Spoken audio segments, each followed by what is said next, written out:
Hello tout le monde, c'est Laura. Alors aujourd'hui je vous retrouve pour une nouvelle vidéo où je vais vous parler de deux nouveaux ouvrages que j'ai pu acheter par rapport au japonais. Donc pour continuer à apprendre la langue japonaise, j'ai décidé d'investir il y a peu dans deux nouveaux livres, donc pour voir de nouvelles méthodes d'apprentissage et aussi un petit peu me pencher sur des points spécifiques. Donc je vais vous montrer ça de suite. J'ai acheté dans un premier temps le Manekineko dont on entend énormément parler et j'ai acheté un deuxième ouvrage de la même collection que le premier que j'ai acheté qui est Japanese Kana from Zero. Donc du coup je me suis dit que ce serait intéressant d'investir dans ce livre pour avoir une bonne méthode pour apprendre les kanas. Du coup pour ceux qui n'auraient pas suivi les vidéos précédentes, j'en suis rendue aujourd'hui à 3 livres différents pour apprendre la langue. Donc mon premier qui est Japanese from Zero, le premier qui est un très bon livre. Du coup pour enchaîner avec le Japanese from Zero, je me suis dit que c'était une bonne idée que d'acheter celui destiné au kana puisque j'ai beaucoup aimé le premier ouvrage. Donc j'avais vraiment envie d'investir dans celui-là parce que j'ai déjà beaucoup aimé la première méthode. Alors sincèrement, je vais vous faire une vidéo là-dessus quand j'aurai vraiment terminé d'apprendre tous mes kanas. La meilleure méthode pour les apprendre, ça reste le bourrage de crâne. Ça fait péjoratif comme manière de dire les choses, mais je pense qu'il n'y a que comme ça que ça peut marcher. En répétant,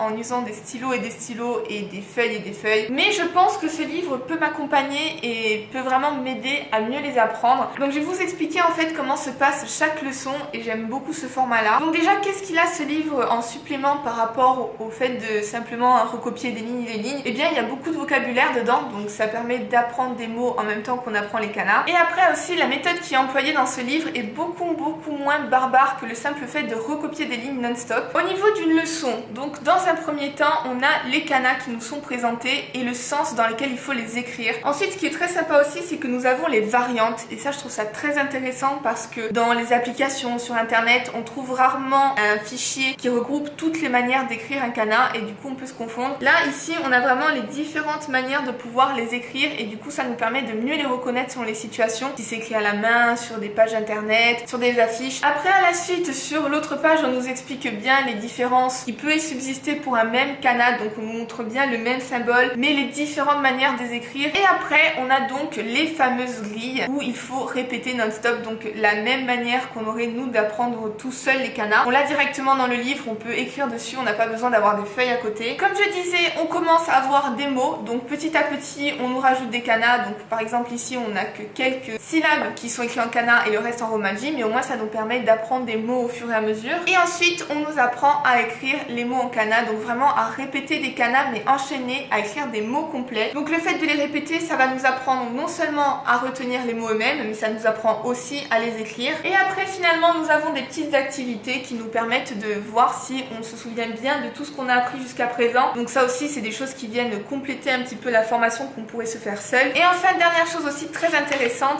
c'est qu'à la fin de chaque leçon, on a une feuille comme ça de libre pour nous permettre d'écrire des kanas. Donc si par exemple on veut réécrire des mots complets, si on veut réécrire des symboles particuliers, on a beaucoup de cases qui sont disponibles pour nous entraîner. Donc ça aussi c'est très bien. Et du coup voilà, ça se répète à chaque fois, c'est la même chose pour chaque leçon. À la fin d'une première section, on aura appris tous les hiragana et après ça se répète exactement la même chose avec les katakana, des katakana, les différentes manières que l'on peut rencontrer de les écrire, les explications un petit peu sur l'écriture et donc la répétition des kanas, l'apprentissage de nouveaux mots et l'écriture de nouveaux mots en katakana seulement, les mêmes petits exercices pour se remémorer si on connaît bien tous nos katakana et donc des petites activités avec leur correction et enfin donc une feuille de livre sur laquelle on peut s'entraîner sur ce qu'on veut. Et du coup ce qui est intéressant aussi, c'est qu'à la fin du livre, on nous apprend quelques kanji de base. On est dans l'obligation d'en connaître certains qui sont importants et du coup le fait d'avoir quelques bases comme ça dans le livre sur les kanji, je trouve que c'est vraiment bien. Ça nous permet de se familiariser petit à petit avec les kanji aussi qui sont beaucoup plus compliqués que les kanas. Et après, dernier point qui est vraiment cool, alors ça c'est le genre de choses qu'on peut très bien refaire chez soi sans le livre, mais je trouvais que c'était une très bonne idée, c'est le fait de créer des petites cartes comme ça pour jouer, pour se souvenir des kanas. Donc on a à la fin du livre plein de petites cartes comme ça, il y a plein de petits pointillés pour nous permettre de les découper et les mélanger par la suite. Et en fait ça nous permet de faire plein de jeux différents pour se mémoriser les kanas. Donc en fait comment ça se présente? Donc sur une première face, on a les kanas qui sont écrits et sur la face arrière, on a donc le son qui est associé, qui est écrit derrière la carte. Donc moi par exemple, je pense au fait de simplement les disposer sur la table tous et de les prendre un par un, dire le son et après retourner voir si on ajuste. Après aussi ça peut être une bonne idée par exemple de dire le son ma et de devoir retrouver dans toutes les cartes la forme katakana et la forme hiragana du son ma. Donc du coup je trouve que ça peut être une bonne idée et un très bon entraînement. On n'a pas du tout besoin de ce livre pour faire cet exercice là, mais il fallait y penser. Et le fait de retrouver ce genre de jeu de cartes dans le livre, je trouve que c'est vraiment un gros bonus et c'est vraiment intéressant. Et du coup notre Mannequin Echo, donc qui est un manuel scolaire, qui est français cette fois-ci, donc c'est le premier livre que j'ai en français. Alors pour celui-ci, beaucoup de gens le recommandent, mais moi pour l'instant je ne l'ai toujours pas testé, tout simplement parce que c'est un livre qui nécessite les kanas. Donc en fait systématiquement tout est écrit en katakana et hiragana. Et du coup pour apprendre dans ce livre, il faut obligatoirement savoir ces kanas. Donc je trouve que c'est une bonne chose, mais pour l'instant du coup il m'est inaccessible. Donc ce que je vais faire, c'est que dans un premier temps je vais apprendre celui-ci et ensuite je passerai à celui-là, tout en utilisant en même temps celui-ci.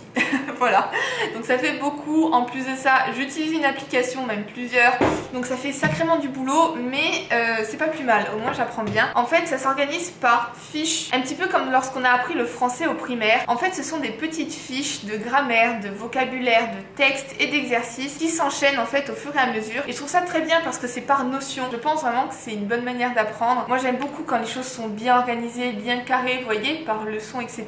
Et là le fait de voir par leçon, grammaire, vocabulaire, texte, exercice, ça me parle, j'aime beaucoup et du coup j'ai hâte de le commencer. Donc par contre au niveau de l'organisation à l'intérieur, c'est très scolaire. Voilà, ça c'est la seule chose à dire, c'est que c'est très serré, c'est beaucoup de données pour une seule page, mais sincèrement pourquoi pas. Au moins on apprend beaucoup de choses. C'est un petit manuel scolaire, donc je pense que par page on peut se permettre de passer un petit peu de temps. C'est le genre de manuel qui du coup est censé tenir quelque chose comme 9 mois par rapport à une année scolaire. Ça change en fait, c'est une autre méthode et c'est ce que je recherchais finalement. Je voulais voir d'autres méthodes que ce livre aussi, donc du coup là c'est vraiment deux choses différentes et je vais voir si ça m'apporte d'autres choses. Du coup voilà, j'en ai fini avec ces livres-ci. J'avais vraiment envie de vous parler de ces nouveaux livres parce que je me suis dit que ce serait intéressant pour vous montrer un petit peu où j'en suis et comment j'apprends mes kanas actuellement. Du coup je vous laisse ici et je vous retrouve la semaine prochaine pour une nouvelle vidéo. Ciao!